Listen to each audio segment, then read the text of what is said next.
There's an old saying that I heard, that there's two kinds of people born in the hospital every day. There's a person born in the hospital that's going to get a job, and there's a person born in the hospital that's going to give that person the job. You have to decide along the way which one you're going to be. You can be a leader, but a leader is a developed set of skills.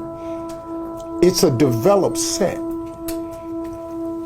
But see, here's what stops the average person from being a leader, is the fear of the consequences of leading. Most people don't want the responsibility of being a leader. But let me tell you the trick though. The responsibility and ramifications and consequences of being a follower is more dire and more severe. Because now, as a follower, you just got to go along with whatever. You know how many adjustments you got to make when you're a follower?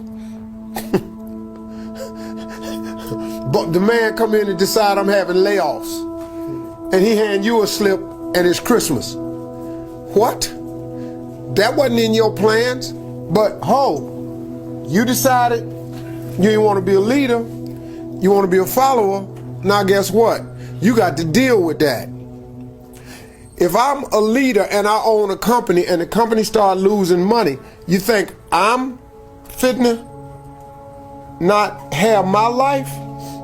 No. Cutbacks start on the follower. The leaders don't go, well, let me quit. Because if I quit, ain't nobody eating. The cutbacks start at the bottom. So you have to make a decision if you're going to be a leader or not. But understand what a leader is, though. Sometimes you just really want to be the leader of your own life. See, you don't have to lead a world leader.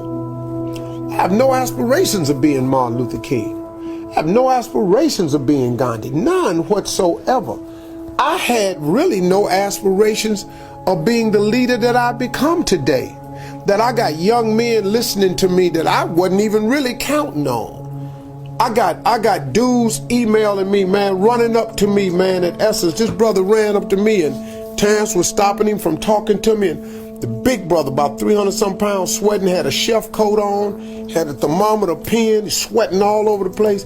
He had seen me come off stage, saw me go through the back. He ran all the way around to meet me. And Terrence, stand down, soldier. Well, this big dude right here ain't with that. He said, hey, little man, come on now. Ain't nobody got time for all this here. I'm trying to holler at this man right here, because you don't know what I've been through. Stand down, soldier. Little man, before this turned into something else, I got to see him today. His whole thing was, he was a prison inmate down in New Orleans, had been listening to me on the radio since 2005. Did his 5 years, got out the joint, started studying in prison food prep, because he said, man, you told me one morning you ain't gotta sit there and do nothing. You can better yourself from behind the wall and make one plan on not to come back. He said, you changed my whole life. He said, I come to tell you, man, I'm the chef right now at the Hilton. But the big dude was just crying. You know, we end up hugging. I cried with him because, you know, I be feeling people like that. I have no idea, nor did I have an aspiration to be an inspirational person to them. But I have always asked God in my own way to make me a relevant person. You know, I don't want to be a cat that when I die, ain't nobody tripping. Church empty.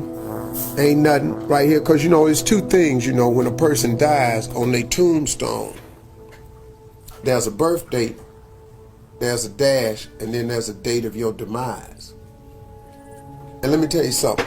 When you die, they're not going to talk about your birthday. They're not going to talk about the day you died.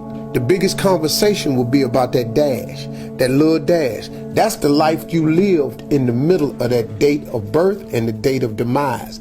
That dash will determine who you are.